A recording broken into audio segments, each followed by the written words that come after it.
If you have your Bible with you, can you please open your Bible in the book of Genesis chapter 1, verse 1 to 3.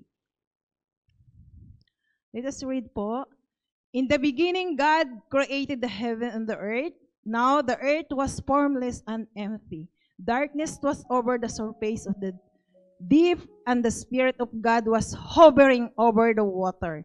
And God said, "Let there be light," and there was a light. Tayo po ay manalangin. Let us pray. Lift up your hands to the Lord. Let us pray. Heavenly and gracious Father, we thank you so much for this evening. We ask your Holy Spirit to take over. Holy Spirit, hover upon this place. We pray, we cry out, Lord, to open our heart in your word for tonight. Move and reveal yourself for each every one of us here. Lord, we thank you so much na alam ko po may gagawin ka for tonight. Lord, gawin mo po kaming carrier of your word, carrier of your glory, carrier of your anointing, carrier of your wisdom, of your favor, of your blessing, O Lord God, carrier of your presence. Lord, empower us for your word for tonight. At habang kami po ay mag-aaral sa iyong salita, allow us the Holy Spirit to move deeply and powerfully this evening. In the mighty name of Jesus, Holy Spirit, we abide in you. We deeply love you for tonight, Lord. We ask you, Lord God, to speak in every one of us in Jesus' name. Amen and amen. Tayo po'y makakaupo na. Kamusta po kayo? Now let me read again to you the word. In the beginning, God created the heaven and the earth. So ibig sabihin po, sa simula pa lang, nagsimula na pong gumalaw ang Diyos at naghayag po ng kanyang sarili sa atin. In sa verse 2 po, now the earth was formless and empty. Darkness was over the surface of the deep, and the Spirit of God was hovering over the water. So alam niyo po ba, bakit gumalaw ang Holy Spirit in the surface of the water? Kasi God is about to speak. Do you believe in that? Tonight, God is about to speak to every one of us.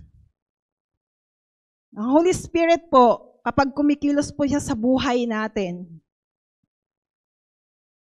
may mangyayari po. Do you want that? Na may mangyayari sa buhay mo? Ay, walang tao dito, walang nagpaklap. Walang pumapalakpak para sa ating Panginoon. Ibig sabihin po, kapag gumalaw pa ang Holy Spirit, there's something great happen. There's something great is about to happen in your life. So are you not excited for that? Now I want you to ask this evening, mga kapatid, mga ang gaganda kong mga kapatid na na-miss ko, mga pupogi. So, may nasisense ba kayo sa buhay nyo na move ng Holy Spirit? May nasisense ba kayong may pagkilos ang Diyos sa buhay nyo? May nag-hover ba? Alam nyo po, hindi kikilos Lord sa buhay nyo kapag wala po ang Holy Spirit in your life. That is the principle of the Bible. In verse 3, God said, "Let there be light." And there was a light. So God created things out of nothings, mga kapatid. Hallelujah. Sino dito ang buhay mo ngayon ay formless? Walang nababago. Hindi na naman si Pastor. Walang nababago. Sino dito na ang buhay mo ngayon ay empty? Walang bigat sa buhay mo.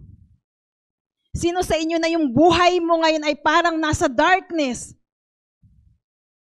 Now, ang kailangan mo, kapatid, para may mangyari sa iyong situation is that the Spirit of God hovering in your life.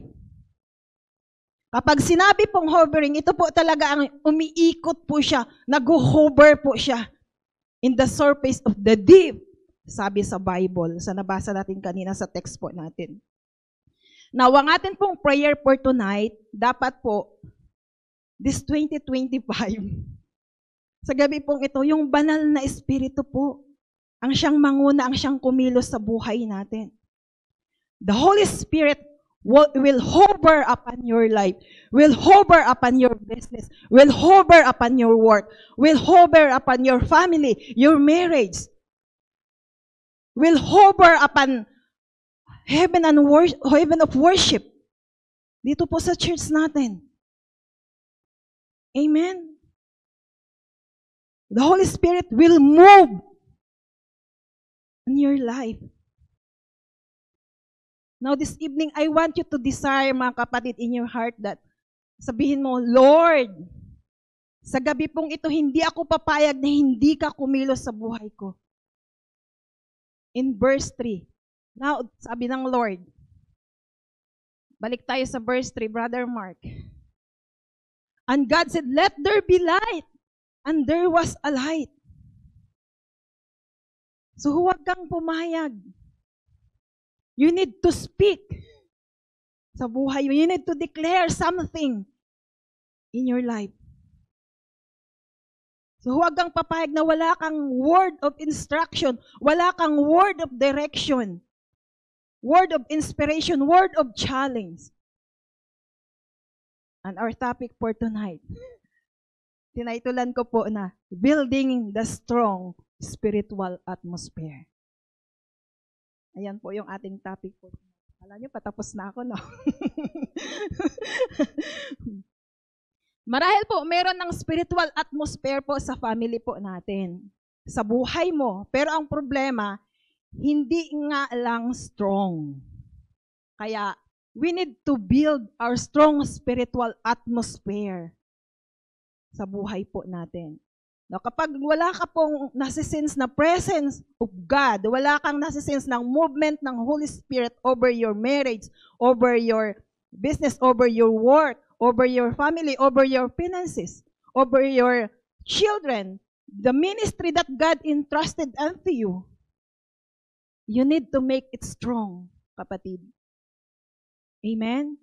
Kung meron kang dapat i-build this year, 2025, is that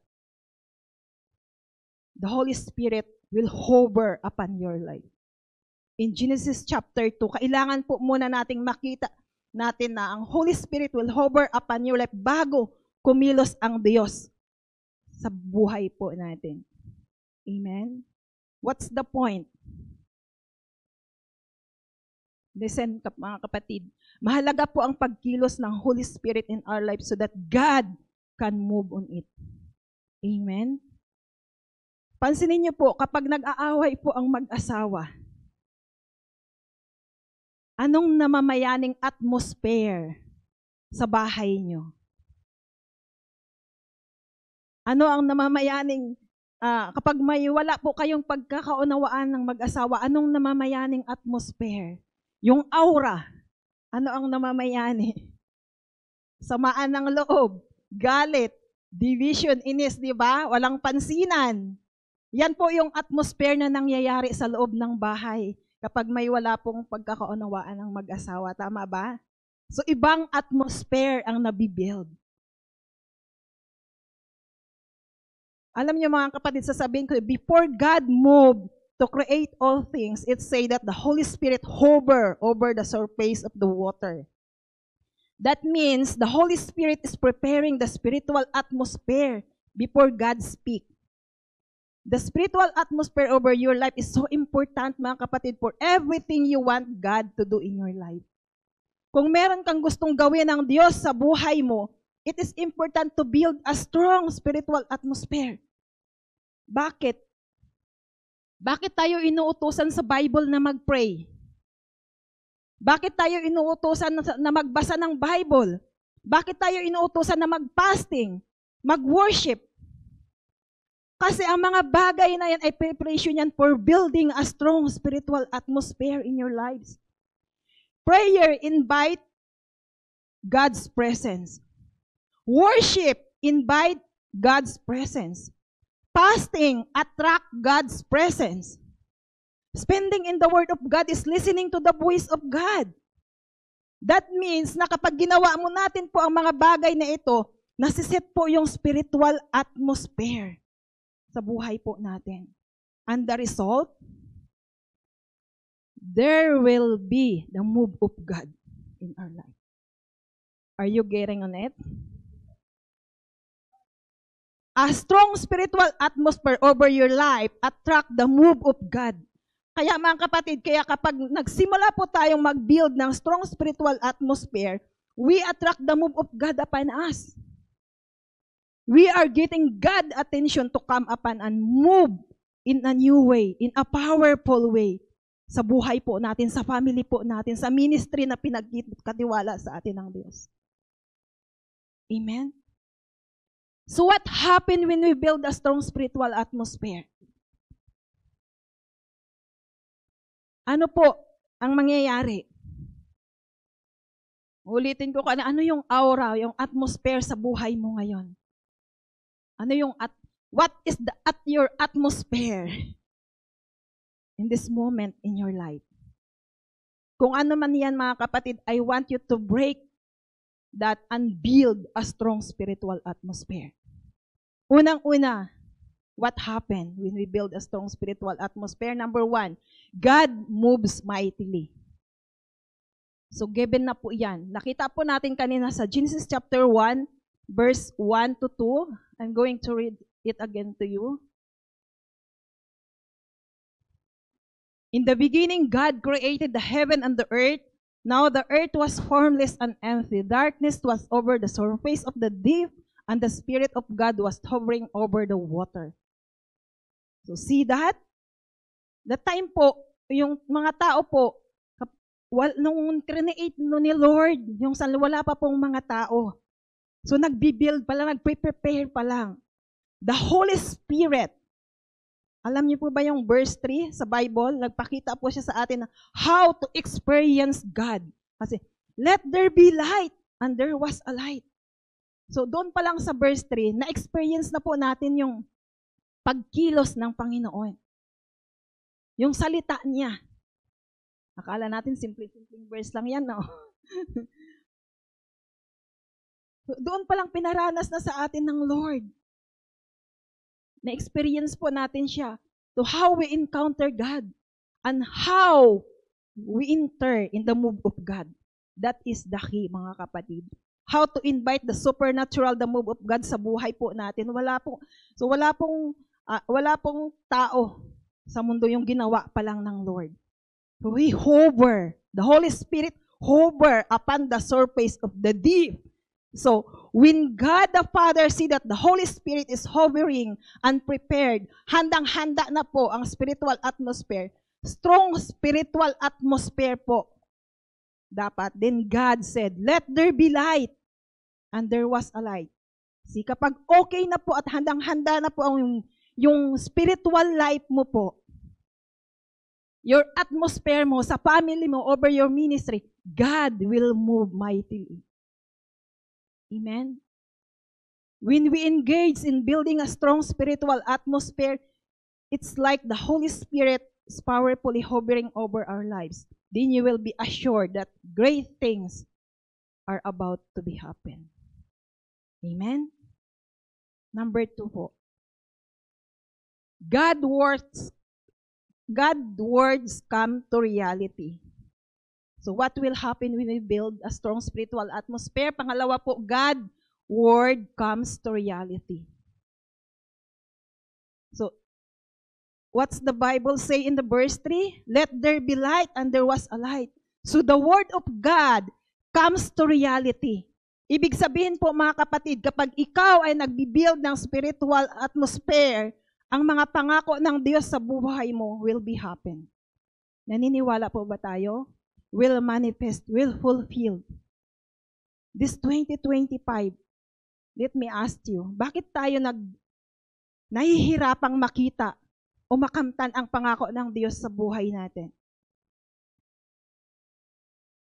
Bakit nahihirapan tayo? Mga kapatid. Ito po mga kapatid, sino dito yung ilang taon ka na inuuna mo si Lord sa buhay mo? Sino dito na ilang taon ka nang nagtatapat sa pagbibigay, sa tithes and offering? Now, are you waiting for the fulfillment of the tithes and offering in your lives?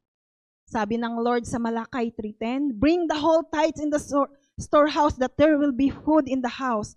Test me in this, sabi niya, says the Lord Almighty, and I see if you will not throw open the floodgate of heaven and pour out so much blessing that there will not be room enough to store in it.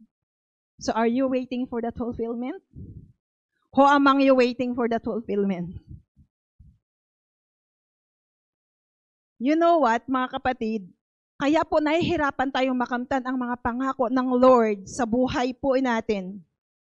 It is because there's no strong spiritual atmosphere in our lives. Hindi natutupad ang salita ng Diyos kapag walang spiritual atmosphere.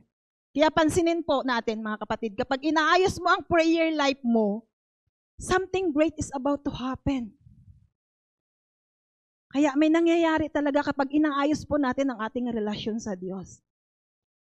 If we are building spiritual atmosphere, pambira, once a month na nga lang tayo nagna-night of fire, tapos tayo-tayo lang, tayo-tayo lang yung nagpipray. Once a month lang yan, ha? So how can you build your spiritual atmosphere? Through your prayer life. Every word of God that we declare is powerful and comes in reality when there's a strong spiritual atmosphere over our lives. Sino dito ang nagdi-declare ng declare na, pero wala pa rin nangyayari? Marami ka ng declaration sa sarili mo, pero there's nothing happen. It's because there's no strong spiritual atmosphere. Hindi nangyayari ang declaration mo in line to the Word of God na walang spiritual atmosphere. Amen? So remember niyo ba si Ezekiel sa chapter 37 verse 3 to 14? Dinala siya ng Lord sa Valley of the Dry Bones. Sabi ng Lord sa kanya, declare to the bones na magkaroon sila ng flesh. Sabi niya, dry bones, lives. Pero bago po iyon, mga kapatid, si Ezekiel ay nasa spirit po siya ng prayer. Dinala siya ng Holy Spirit sa isang place na pinakita yung marami pong mga, mga buto na lang. So, imaginin po natin, mga buto na lang sila. So, paano sila mabubuhay? Pero sabi ng God sa kanya, speak. Kaya sabi ni Ezekiel, dry bones, lives. At nagkaroon po ng laman yung mga buto na yun at nabuhay sila. So nasa moment po ng prayer that time si Ezekiel. Sino dito na ang buhay mo ay parang mga buto na, mga bones na lang, walang kalaman-laman? Sino dito na kailangan mo ng light sa iyong buhay? Sabihin mo sa iyong katabi, live. Tap your neighbor, live. Sabihin mo, receive the breath of God in Jesus' name. Come on, let us give a praise, clap offering to the Lord. Hallelujah. Hallelujah. Number 3 po, God makes new things in your life. What will happen when you are building a strong spiritual atmosphere? Pangatlo po, God makes new things happen in your life. Sino dito na ang gusto mo na may new things? May mga bagong may mga bagong sapatos. New things sa buhay nyo. Sino dito? May new baby, si Brother Mark. May bagong nangyayari sa buhay nila ngayong 2025.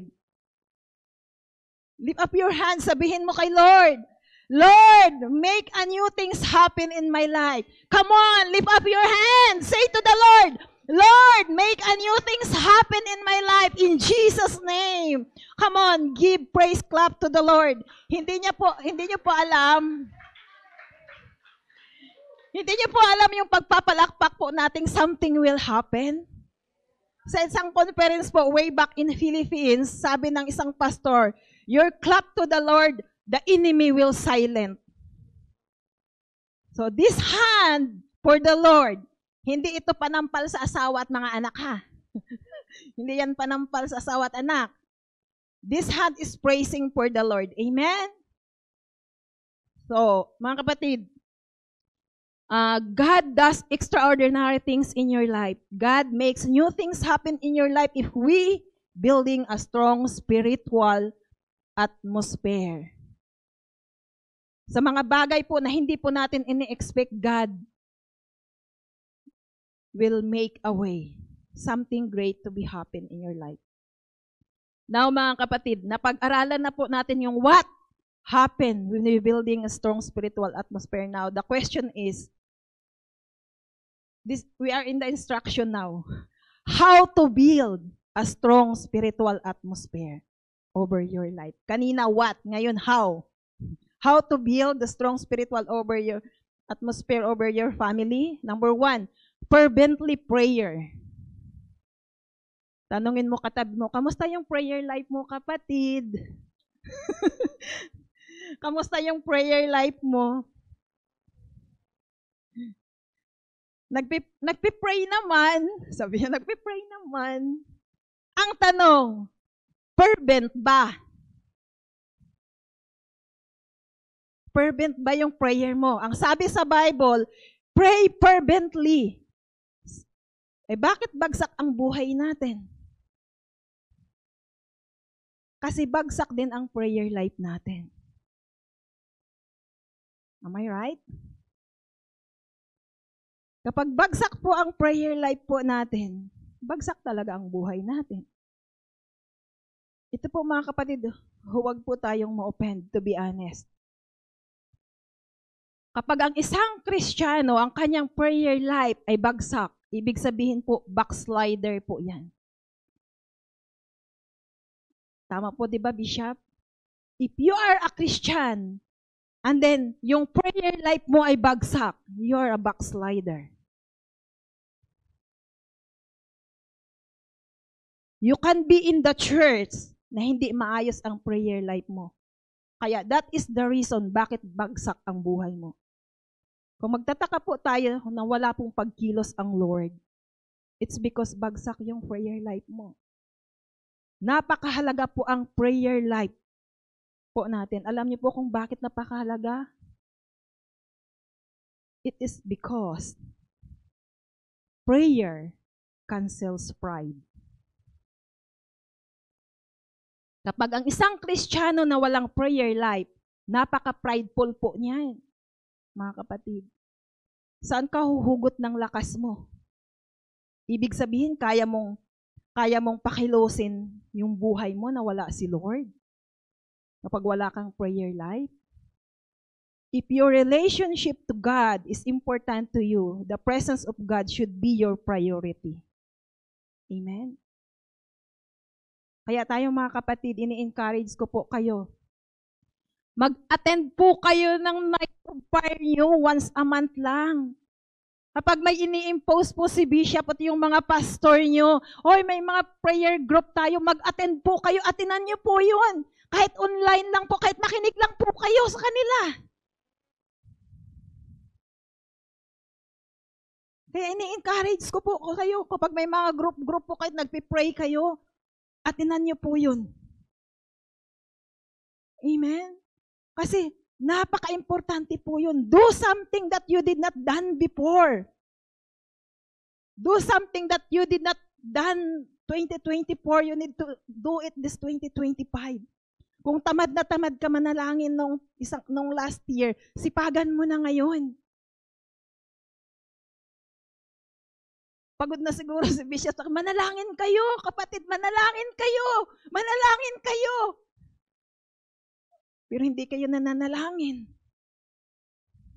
Sino dito yung gumigising ng madaling araw para manalangin?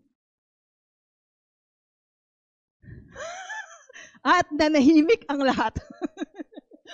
Ako po, to be honest, nakilala, encounter ko si Lord sa buhay ko hanggang ngayon, kahit anong pagod ko po, nagigising po ako ng 3 o'clock.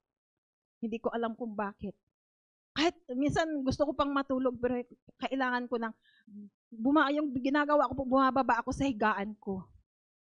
Para doon na lang ako luluhod para hindi ako makatulog. Magpipray na po ako niyan. Kasi yung pagpapanalangin po ng madaling araw, yan po yung pinaka-importante sa lahat. Alam niyo ba kung bakit? Jesus was praying yung madaling araw. Di ba po, Bishop? Madaling araw po siya nananalangin. So, there is something on it. Huwag po tayong tamarin na, Lord, yun, tapos mamaya, nakatulog ka na, pagising mo, Amen. Wala na. Wala nang na-build. Do something that you did not done before, mga kapatid. Hindi tayo didepende sa work natin sa mga bagay na kung ano-ano pa. If you become a prayerful or dependence into the Lord, listen to this. Hindi mo pinagmamayabang ang iyong sarili. Amen? Kasi kapag sabihin po natin na, Lord, I can do it on my way. I can do it in my strength. You are prideful. God said, if my people call by my name, humble themselves and pray. See? Bago ka maging prayerful, dapat meron kang humility sa buhay mo. You are ready to admit that we need that? That we need God in our life? Amen? Pangalawa po, fasting willingly and wholeheartedly. Kailan po nagsabi sa inyo si Bishop na mag-fasting tapos naging fasting? Nag-21 days on prayer and fasting din po ba kayo? Parang meron nun, Bishop, yung may prayer and fasting, yeah. So, fast willingly, wholeheartedly. Fasting cancels lust. Fasting builds strong spiritual atmosphere over lives because fasting strengthens our spiritual within. Amen? Patapos na po ako, wag po kayong mag-alala. Sabi ko kay Brother Mark, 1 hour. No? Pangatlo po, feed of God's Word regularly. God's Word changes us. So, importante po na magkaroon po tayo ng Word of God. Di ba may mga devotion po tayo? Sino dito yung nagdi-devotion pa? Si Brother Mark na lang, mag-isa nakataas. Kailangan po, i-feed po natin yung sarili natin ng Word of God. Amen? The transformation that the Word of God create in our lives build a strong spiritual atmosphere. Your transformation attract the move of God. If God created the heaven and the earth by His Word, He will change your life by His Word also. Amen? So, how God can change our life by His Word kung hindi po natin binabasa ang Kanyang salita? Tuwing Sunday lang po tayo nakakapakinig ng Word. Tapos tinutulugan pa po natin yung mga preacher natin. Hello? Pang-apat na po ako, pang-apat, hindi na po ako. Focusing on God through passionate worship. So worshiping God draw us closer to God. Worship invite God's presence and glory over your life. Amen? Panglima po, faithfulness in giving with a joyful heart. Ito po, giving in a joyful heart. Giving cancels greed. A heart that is not governed by money attract God's. Amen?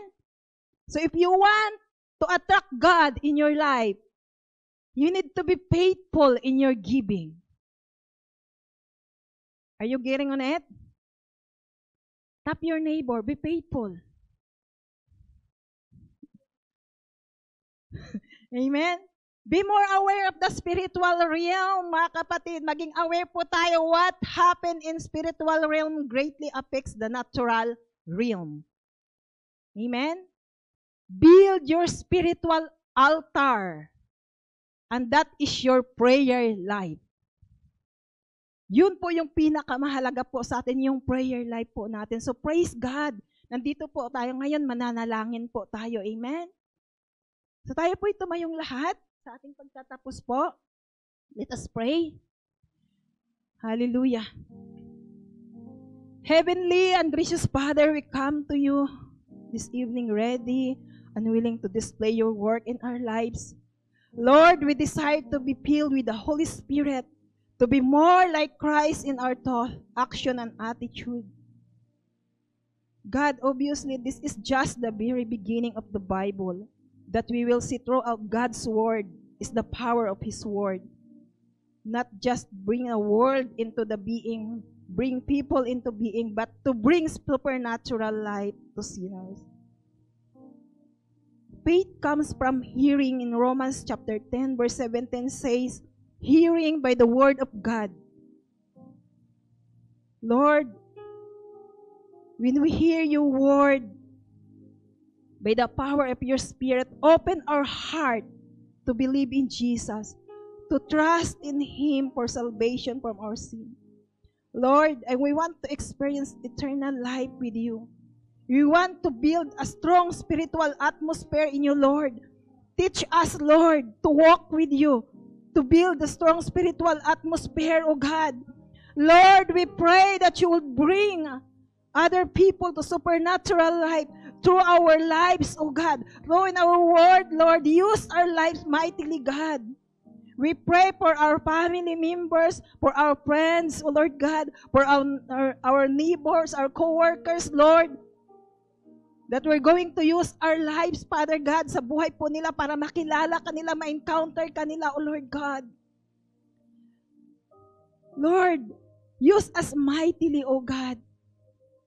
We need your word, Lord. We need your word in this country, Father God. The nation, Lord, need your word. So, God, we praise you for it, Lord. We pray that you would help us to hunger for it, meditate on it, fish on it, Lord. Memorize on it, study on it, Lord. Devote our life and obey on it, Lord. To trust, to lean on your word, O God. We believe your word, Lord. We believe into you, Lord God. That if you're going to hover upon our life, O Lord, there's something great to be happen, O Lord God. We thank you so much, Lord, for your word for us for tonight. Lead us and guide us, Lord. Help us to stand in awe of it, Lord, and meditate on it. And we're going to pray according to it, Lord, continually. Lord, we pray in Jesus' name. Amen and amen.